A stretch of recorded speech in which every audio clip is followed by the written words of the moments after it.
Izin dosen menyesuaikan, izin memperkenalkan diri, Taruna Madya Sabda Safitri STB 4891 dari kelompok 6 yang beranggotakan Izin mandiri Taruna Madya Abdul Nasir STB 4851. Izin mandiri Taruna Madya Yehuda Krisnopro Serifar STB 4895. Izin mandiri Taruna Madya Chandra Garuda Utama STB 4856. Izin mengundurkan diri Taruna Madya Bagus Ali Ramadhani STB 4854. Izin mandiri Taruna Madya Biner Mahdani STB 4859. kami dari kelompok 6 akan menyampaikan sebuah materi yang bertemakan Good and Clean Government.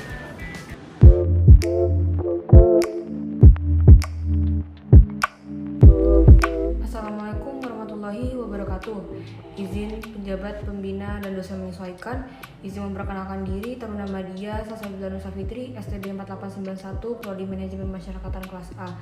Izin Bapak, saya dari kelompok 3 yang mewakili 4 rekan saya akan menjelaskan tentang Good and Clean Government.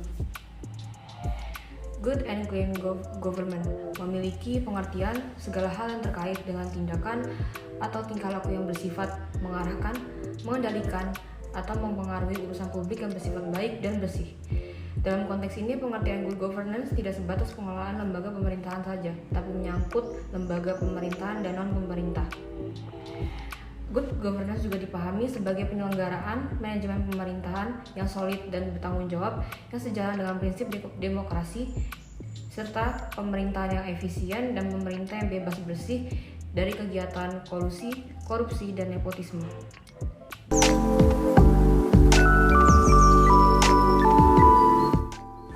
Izin dosen menyesuaikan. Di sini saya akan menjelaskan tentang konsep good and clean government. Bupati Jembaran IG Dewi Nasa mengungkapkan dalam konsep governance pada hakikatnya didukung oleh 3 kaki, yakni yang pertama, tata pemerintahan di bidang politik dimaksudkan sebagai proses pembuatan keputusan untuk formulasi kebijakan publik. Yang kedua, tata pemerintah di bidang ekonomi meliputi proses pembuatan keputusan untuk memfasilitasi aktivitas ekonomi di dalam negeri dan interaksi di antara para penyelenggara ekonomi.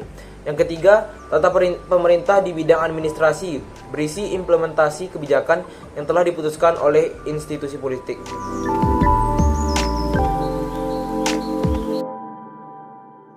Prinsip utama pada clean and good governance. Menurut Bappenas, Badan Perencanaan Pembangunan Nasional, itu ada 5 prinsip. Yang pertama, yaitu visionary atau wawasan ke depan. Visionary ini diperlukan ketika suatu pengambilan kebijakan harus berdasarkan pada kebutuhan saat masa yang akan datang. Yang kedua, yaitu demokrasi. Demokrasi di sini diartikan adalah keseimbangan antara kebijakan yang ada di dalam masyarakat yang berdasarkan pada keperluan masyarakat dan kebutuhan masyarakat. Yang ketiga, yaitu profesionalisme dan kompetensi. Profesionalisme pada sektor pelayanan publik diperlukan karena kepercayaan masyarakat pada pemerintah itu harus selalu ditekankan, dan kompetensi pada sektor layanan publik sangat diperlukan karena kompetensi menentukan layanan agar berjalan dengan maksimal. Yang selanjutnya, keempat, desentralisasi. Desentralisasi ini artinya yaitu pemecahan pada unit tertentu sehingga pembagian tugas menjadi jelas dan pada unit tertentu dapat bekerja dengan maksimal. Dan yang kelima, yaitu komitmen pada pengurangan kesenjangan. Artinya kesenjangan pada suatu layanan publik dapat teratasi apabila terciptanya suatu keseimbangan antara layanan publik dan pegawai yang melakukan layanan. Prinsip utama pada good and clean governance yaitu kesejahteraan dan persamaan. Kesejahteraan ini yaitu mencakup kesejahteraan sektor layanan publik yang dikelola, dan persamaan yaitu persamaan antara layanan yang diterima. Layanan yang diterima ini adalah masyarakat mendapatkan apa kebutuhan yang diperlukan.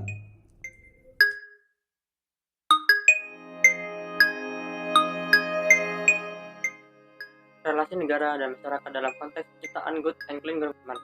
Dalam konteks Indonesia, Pestadi Harja Mantri menyatakan good government hanya bermakna bila keberadaannya ditopang oleh lembaga yang melibatkan kepentingan publik.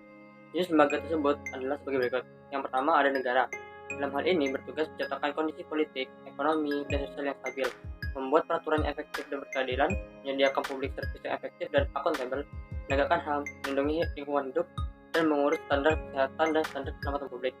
Kedua ada sektor swasta yang memiliki kewajiban menjalankan industri, menciptakan lapangan kerja, menyediakan insentif bagi karyawan, meningkatkan standar hidup masyarakat, memelihara lingkungan hidup, menepati aturan yang berlaku, melakukan transfer ilmu pengetahuan dan teknologi kepada masyarakat, dan menyediakan kredit bagi pengembangan UKM.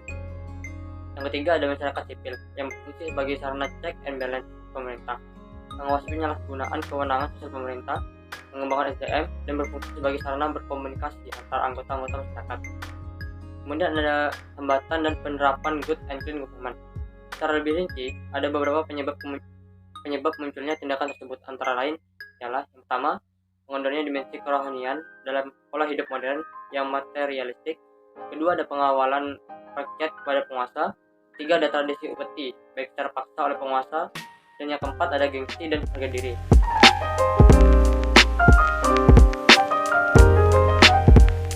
Implementasi good government di Indonesia. Di Indonesia, substansi good government dapat dipatenkan dengan istilah pemerintahan yang baik, bersih, dan berwibawa.